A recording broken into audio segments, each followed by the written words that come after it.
En esta mañana vamos a comenzar con nuestra querida profesora Betty González. Y el tema de esta semana es el pecado en la iglesia, pero el día de hoy tenemos protegiendo la identidad de la iglesia con Betty González de Gallo. Betty, el tiempo es tuyo, adelante. Muchas gracias, bendiciones para cada uno. La verdad que es un tema álgido, ¿no? Porque claro, eh, eh, no es lindo hablar del pecado en la iglesia, pero qué importante sí hablar de esto, porque no es algo para ignorar, es algo para aprender y saber qué hacer guiados por Dios. Así que allá vamos. El tema de hoy es cómo lidiar con los problemas internos de una iglesia. ¿Por qué?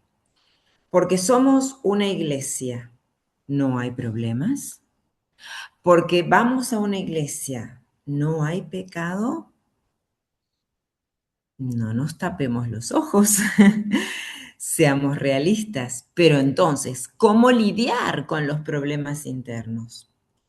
Es súper importante hacerlo protegiendo la identidad de la iglesia, ¿sí? Y buscando en todo imitar a Cristo, hacer lo que Cristo haría si estuviera en nuestro lugar y buscar gloria a su nombre. Aquí tenemos dos fotos, dos imágenes. Me gustaría que comenten qué les parece que representan cada una de ellas. Si alguien quiere abrir el micrófono, qué significa lo que está pasando en la imagen de la izquierda, qué significa lo que está pasando en la imagen de la derecha.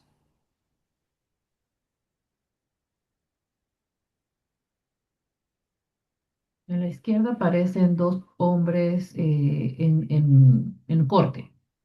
En una corte. Muy bien, muy bien. No te veo, pero por la voz creo que sos Erika.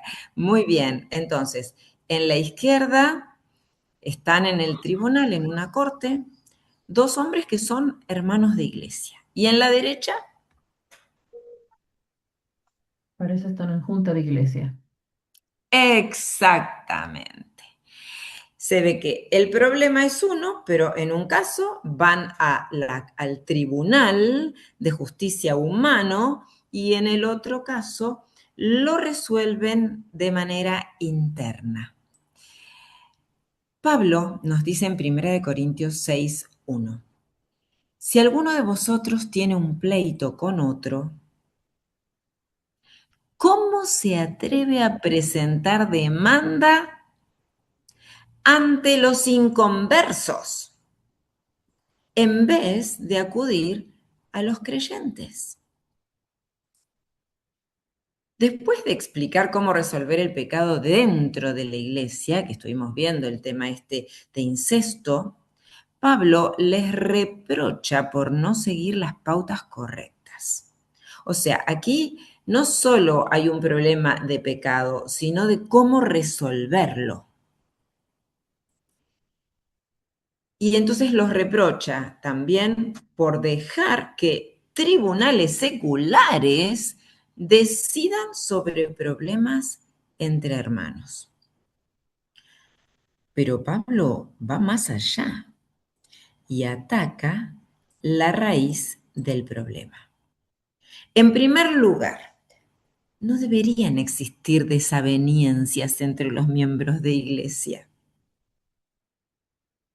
Si todos y cada uno somos hijos de Dios, amamos a Dios, creemos en Dios, seguimos a Dios, le pedimos que Él nos transforme, que lo imitemos, ¿por qué va a haber un cortocircuito entre hermanos? Algo no está, algo en la ecuación no funciona bien, porque si cada uno depende de Dios, Él nos une. Y por supuesto, los miembros no deberían agraviar o defraudar a otro miembro. En segundo lugar, los hermanos deben tener disposición a perdonar la ofensa, porque sí, somos seres humanos y todos, inclusive nosotros, a veces ofendemos a alguien. Entonces, qué bueno es perdonar al que nos ofende, porque también quizás en alguna otra oportunidad nosotros necesitamos ese perdón. En tercer lugar, si no hay aveniencia entre los miembros, si no hay forma, entonces la iglesia debe juzgar o mediar entre uno y otro. La iglesia, no la corte, no llevarlo afuera. Como pasa en una casa, ¿no? Si hay un problema en una familia, qué importante resolverlo en el vínculo de la familia. No ventilar, no sacar, no dar a conocer a otros cosas que son íntimas. Ahora, todo esto obviamente aplica a no ser que se trate de un asunto penal. Esta sería la excepción. Y ahora me tomé vamos a hacer un paréntesis para hablar de la excepción, el caso de asunto penal. Pero si no fuere un caso de asunto penal, los problemas internos de la iglesia deben resolverse internamente. Es un problema interno, se resuelve internamente. Y con Dios. Vamos al paréntesis, un caso penal. Los problemas penales son, vamos a definir primero qué es un problema penal, situaciones de conflicto que involucran la presunta comisión de un delito donde se ven comprometidos bienes jurídicos como la libertad, el honor o la integridad. Por eso, no puse el texto, pero bueno, creo que es Romanos 13. 1 al 5 nos dice, sométase toda persona a las autoridades superiores. O sea, es cierto, hay autoridades civiles que son superiores y que velan por el orden. Y en un caso penal, entonces ahí sí hay que acudir a ellas, pero no directamente. Ahora vamos a ver también cuáles son los pasos súper rápido. Porque no hay autoridad sino de parte de Dios y las que hay por Dios han sido establecidas. De modo que quien se opone a la autoridad, a lo establecido por Dios resiste, y los que resisten acarrean condenación para sí mismo. Porque los magistrados no están para infundir temor al que hace el bien, sino al malo. Bueno, idealmente no. ¿Quieres pues no temer la autoridad?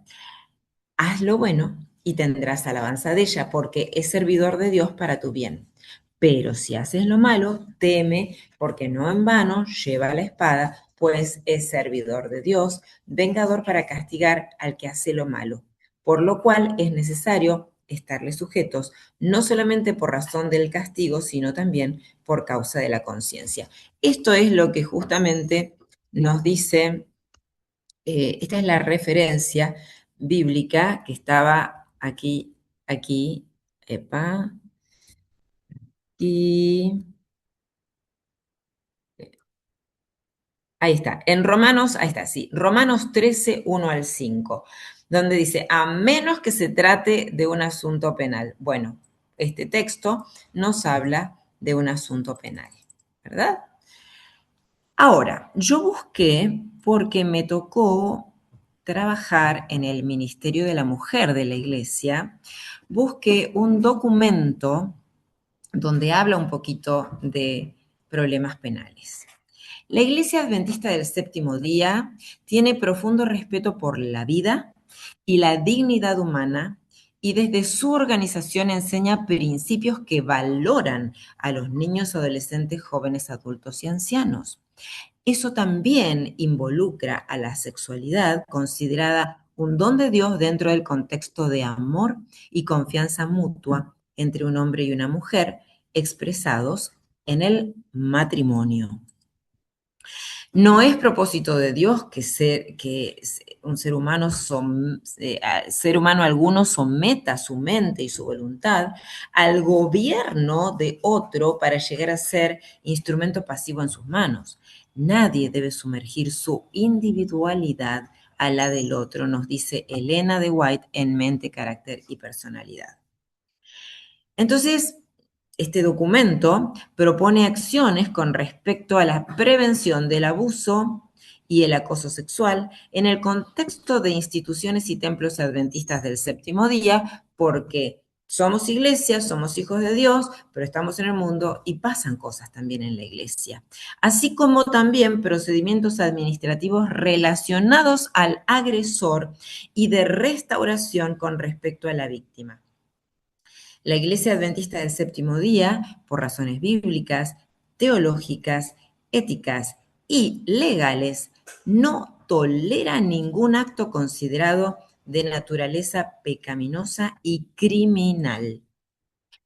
Esta declaración, ahora les voy a mostrar el documento, solo se los voy a mostrar, no lo vamos a leer, comprende 4 áreas: acciones de prevención, acciones de comunicación, acciones de corrección y acciones de atención, cuidado y restauración.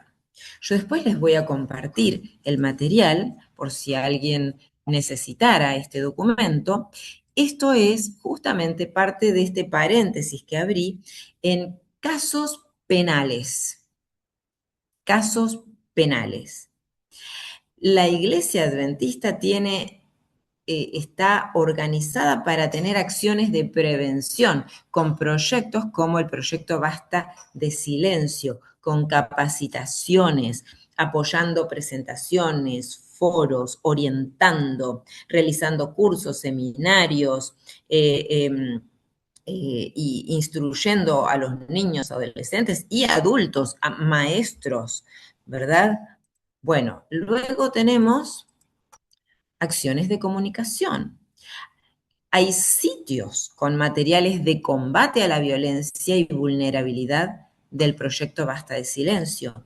Aquí abajo, yo después les voy a pasar el material, hay enlaces con videos para justamente en la iglesia trabajar la prevención del abuso, ¿verdad? Luego también hay acciones de corrección. En las acciones de corrección, si se plantea un caso de sufrimiento, de abuso dentro de la iglesia de alguno de sus miembros, hay que asegurar la defensa y la protección de la víctima. Bueno, entonces es importante relatar, en este caso, en vez de, como vamos a ver, a la diferencia de otros casos que la Biblia nos dice, anda a hablar con el que te ofendió, en este caso de abuso, no hay que ir a hablar con el agresor. No, en estas excepciones hay que hablar con un pastor. El pastor buscará al abogado de la iglesia, no uno de afuera. Entonces, se remite al pastor, o sea, y el pastor se encarga de, no a los hermanos, no empezar a divulgar. O sea, de todas maneras, se resuelve dentro de la iglesia. El que va a decidir si esto va a ir a la corte será el abogado adventista. Pero no nosotros, no nos toca a nosotros sacarlo a la corte. Nos toca a nosotros, en un caso de abuso, no hablar con la persona abusadora, sino hablar con un superior, con el pastor, para que él sabe qué acciones se deben tomar. Y bueno, por eso dice, ellos sabrán cuándo comunicar el caso de abuso a autoridades públicas competentes. A veces, lamentablemente, sí hay que recurrir a autoridades públicas, pero esto no lo sabemos nosotros, esto lo saben los líderes y los abogados adventistas, ¿verdad? Así que bueno, seguimos entonces. Para finalizar, este documento contiene acciones de atención, cuidado y restauración. Claro, porque obviamente vamos a buscar no solo la restauración de la víctima, hay víctimas que han sufrido abuso. Es tremendo que una víctima por abuso, por vergüenza, se lo calle, se lo guarde, no lo diga, y cargue con eso. Deja secuelas tremendas. Hay que hablar. Por eso el proyecto de la iglesia es basta de silencio, habla, pero habla con quien corresponde, habla con el pastor. El pastor te va a orientar, el pastor te va a guiar y va a seguir los pasos convenientes. Y el pastor va a buscar profesionales, tanto legales como de la salud mental, para restaurar a la víctima y también va a buscar restaurar al agresor, ¿verdad? Por eso, aquí en la parte azul dice, la Iglesia Adventista del Séptimo Día refuerza su misión, protegiendo a los que sufren y actuando para recuperar a víctimas y agresores. Al fundamentar sus acciones en los consejos de la Biblia y al proceder en armonía con las legislaciones existentes sobre el tema, la Iglesia cumple sus responsabilidades con relación al abuso y acoso sexual, enfatizando siempre la protección y la restauración de las víctimas. Importante porque además, si en la iglesia hay un caso, cuando la víctima lo dice, el agresor puede agredir a otras personas más. Y puede pasar. Algún líder de jóvenes, de niños, de adolescentes, que si comete algo con alguno de sus alumnos, es necesario actuar y, bueno, obviamente, investigar el tema y sacar a esa persona de ese rol, ¿verdad? Mateo 7:12 dice, así que en todo traten ustedes a los demás tal y como quieren que ellos los traten a ustedes. De hecho, esto es la ley y los profetas. Pero volvamos, porque aquí yo me tomé este paréntesis para hablar de una excepción, de un caso penal. Ahora volvamos a los casos comunes. Dice Pablo, para avergonzaros lo digo.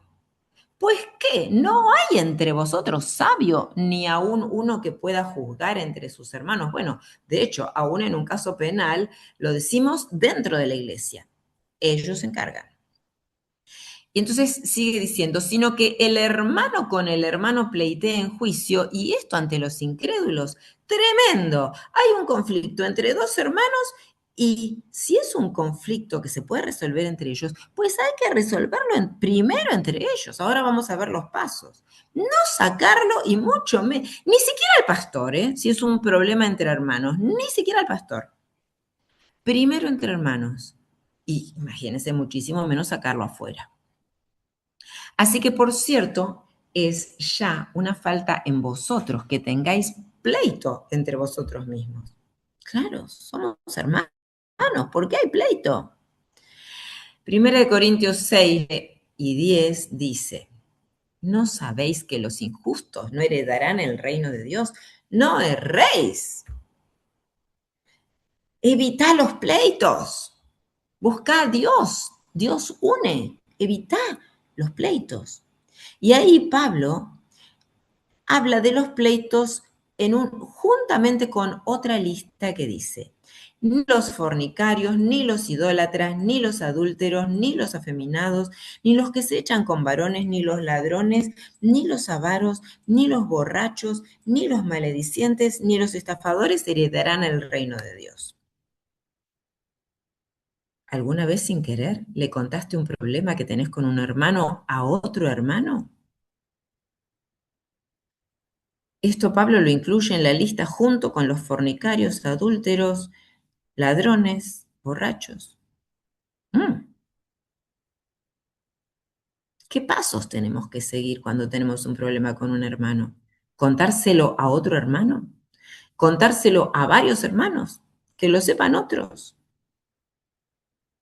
Que lo sepan los de afuera. Recordemos, Pablo dice, esto erais algunos, o sea, en estos pecados ustedes mismos estaban, mas ya habéis sido lavados, ya habéis sido santificados, ya habéis sido justificados en el nombre del Señor Jesús y por el Espíritu de nuestro Dios. No sigan en el pecado, aún en las formas de resolver pleitos. Porque ¿qué razón tendría yo, dice Pablo, para juzgar a los que están fuera? Yo no voy a juzgar a los que están afuera. ¿No juzgáis vosotros a los que están dentro? Cada cosa se resuelve en el ámbito donde ocurrió.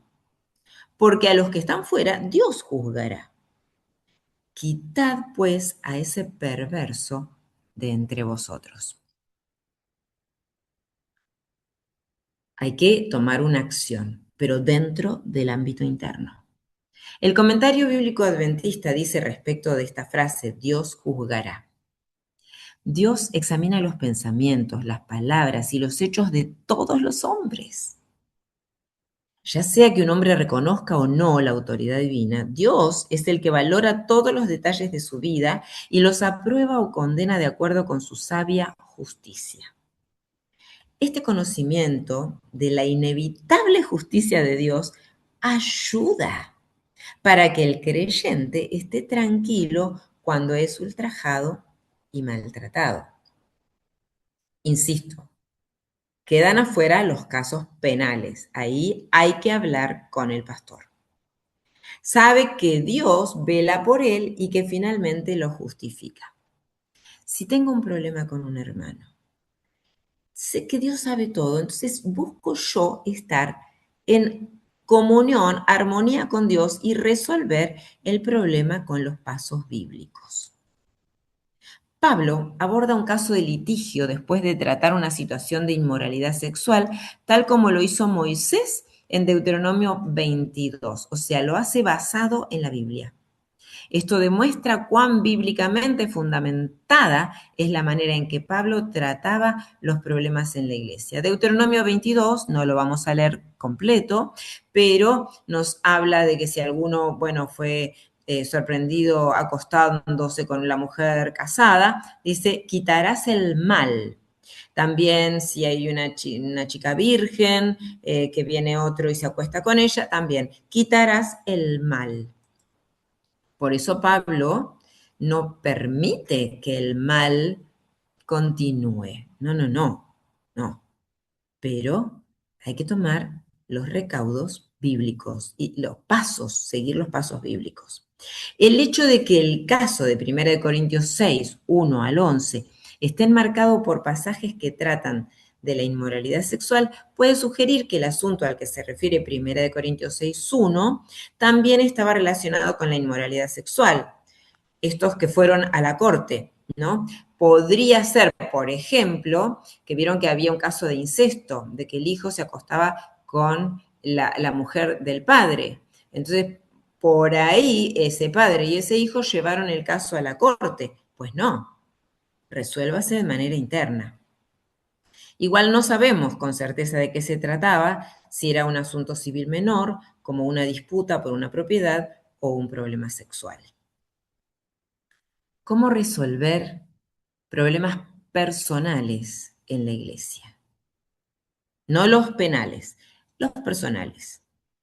Paso número 1, lo dice Mateo 18. Primero voy a la persona con la que tengo el problema. Busco solucionarlo con oración de por medio. No busco yo ponerme, o sea, es más, voy como hermana. No como superior, como mirándolo desde abajo, no, voy como hija de Dios, como hermana, en el nombre de Cristo, con oración y previa y con oración con la persona, a buscar solucionar el problema. Si no hay buena comunicación, pero eso es el paso número 1 que no se puede eludir, si no se logra una buena comunicación, recién ahí puedo buscar al pastor. El pastor puede ser un testigo o el testigo pero deben ser testigos imparciales. No voy a buscar gente que, mi amiga, vení porque vos me vas a apoyar a mí. No, voy a buscar testigos imparciales. Por eso el pastor es un buen testigo o un anciano, ¿verdad? Entonces, si no se resuelve entre dos, se debe llamar a testigos para que conste todo lo que se está intentando resolver. Si ni siquiera con los testigos se obra un cambio, entonces se va a comunicar a la iglesia. Recién ahí se comunica a la iglesia. Y la iglesia buscará también restaurar, reconciliar, pero si no hay forma, entonces, y recién entonces, pero de manera interna, se lo excluye de la iglesia, se lo disciplina, pero todo queda dentro de la iglesia. Si no oyere a la iglesia, dice, tenlo por gentil y publicano.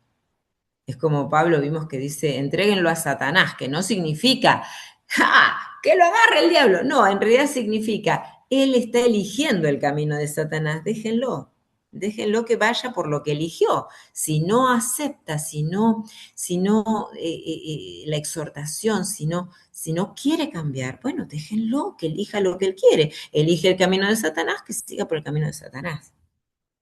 La meta de este proceso es ganar al hermano y resolver los problemas entre creyentes.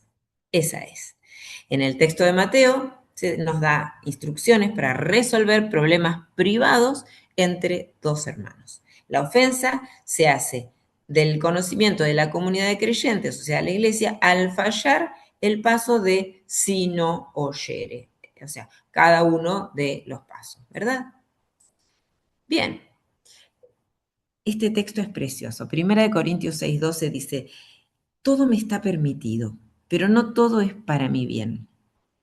Todo me está permitido, pero no dejaré que nada me domine. El comentario bíblico nos explica con esta frase, todas las cosas están en mi poder, ¿no? Como dice el mundo, vos tenés el poder. Bueno, en realidad Dios nos da libre albedrío, en realidad no es que nosotros podemos, Dios nos da libre albedrío, por eso las cosas están en mi poder, pero no seré puesto bajo el poder de ninguna. Yo no voy a hacer lo que a mí se me antoja porque yo decido, no. A ver, ¿qué explica el comentario bíblico? En la segunda mitad del versículo se repite el argumento de que el cristiano está en libertad de hacer todas las cosas, pero se añade otra condición que limita esa libertad. Una persona equilibrada no se dejará esclavizar por aquello que está en libertad de hacer, por ejemplo, por el pecado, sino que ejercerá dominio propio y será mensurada en todas las cosas, inclusive en cómo resolver conflictos. Será mesurada, lo hará con oración. No se va a mandar sola la persona, como decimos en Argentina, mandarse solo. No, la persona va a ir a Dios y va a decir, guíame para resolver este conflicto a tu manera. Hay una cantidad de prácticas que el creyente consagrado está en libertad de hacer. Hablar con otro hermano está en libertad de ser, pero no es sabio que él se ocupe de cosa alguna que pueda estorbar el progreso de la obra de Dios. Cuando abro la boca con lo que estoy diciendo, ¿glorifico a Dios? ¿Estoy haciendo la voluntad de Dios? No debe hacerse nada que cause tropiezo al que está buscando la verdad, aun cuando este acto pueda ser completamente inofensivo en sí mismo, que parezca, bueno, no es para tanto. Voy a compartir, a ver qué hora es, me parece, ya. Bueno, rapidito, comparto unas frases tomadas de dos citas de Elena. Es que estas citas me encantan porque son consejos positivos. Y en medio de lo que nos plantea la lección de esta semana, el pecado en la iglesia, en medio de resolución de conflictos, protegiendo la iglesia y protegiendo el nombre de Dios, pues aquí vienen algunas frases que tomé de estas citas. Se debe honrar a Dios en todo sentido. Cristo dijo que si permanecemos en Él, nuestro gozo será completo. Permanezcamos en Cristo, que eso sea lo primero cada día. Participemos entonces de la naturaleza divina, habiendo escapado de la corrupción que hay en el mundo a causa de la concupiscencia. Elevémonos por encima de la atmósfera insalubre que prevalece en el mundo y respiremos el aliento de Dios. Que la atmósfera insalubre del mundo no entre en la iglesia, ni en tu vida, ni en mi vida. Respiremos el aliento de Dios. Alimentémonos del pan de vida. Cristo declara que si comemos su carne y bebemos su sangre, tendremos vida eterna. No sois vuestros, dice 1 Corintios 6, 19 y 20. Glorificad, pues, a Dios en vuestro cuerpo y en vuestro espíritu, los cuales son de Dios. En todas nuestras relaciones mutuas deberíamos manifestar la actitud carnal, lo que me sale, o la actitud espiritual, la actitud de Cristo. Claro, debemos manifestar, porque se lo pedimos, la actitud de Cristo.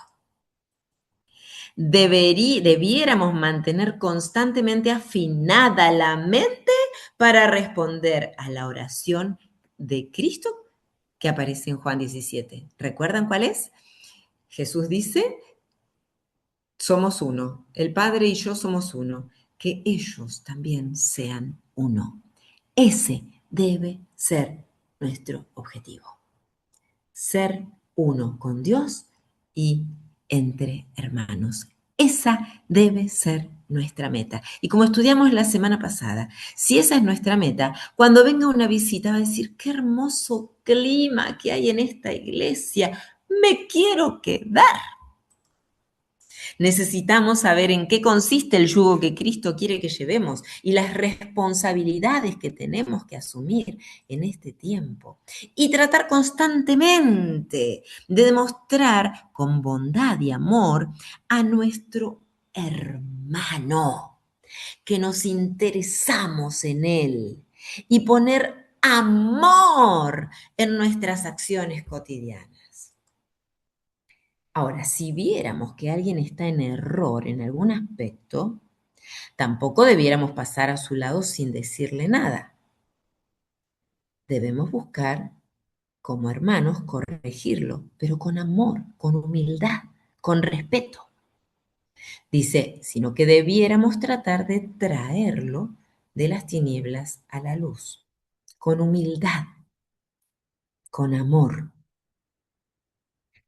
Tendríamos que unirnos en una gran hermandad y ubicarnos donde podamos soportar las faltas de los otros con toda paciencia y humildad, tratando de compartir las cargas de los demás, recordando que si el otro peca, yo también.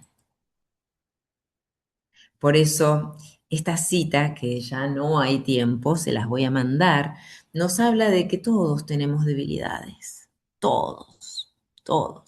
Es más, menciona algunas que quizás nosotros las minimizamos. La mundanalidad, el egoísmo, el amor propio, la lucha por ser primero y otras cosas más. La indiferencia a la gran luz. Esto también es pecado. Y a veces nos resulta fácil señalar otros pecados y los nuestros, bueno, minimizarlos. No, que podamos en oración buscar que Dios trabaje y nos convenza a cada uno de pecado. Y entonces, el versículo de memoria nos recuerda que nosotros no somos nuestros dueños, que fuimos comprados por precio con la sangre de Cristo y nos invita ¿a qué? A glorificar a Dios. Que esa sea nuestra meta. Glorificar a Dios en nuestro cuerpo y en nuestro espíritu, porque esto es de Dios. Somos de Dios. Yo soy de Dios, vos sos de Dios, cada hermano es de Dios. Así que busquemos la salud espiritual para cada uno de nosotros y para cada uno de nuestros hermanos. Dios nos bendiga ricamente. Perdón porque me pasé unos minutos. Gracias, Betty. Vamos a cerrar con una corta oración, si la puedas hacer. Gracias. Ujú. Padre nuestro, nos encomendamos a ti, necesitamos tu Espíritu Santo, porque no está en nosotros resolver conflictos a nuestra manera. Tú eres el experto. Enséñanos cuando hay un conflicto en la iglesia, cuando hay un conflicto entre hermanos, enséñanos a resolverlo con tus métodos. En el nombre de Jesús, amén.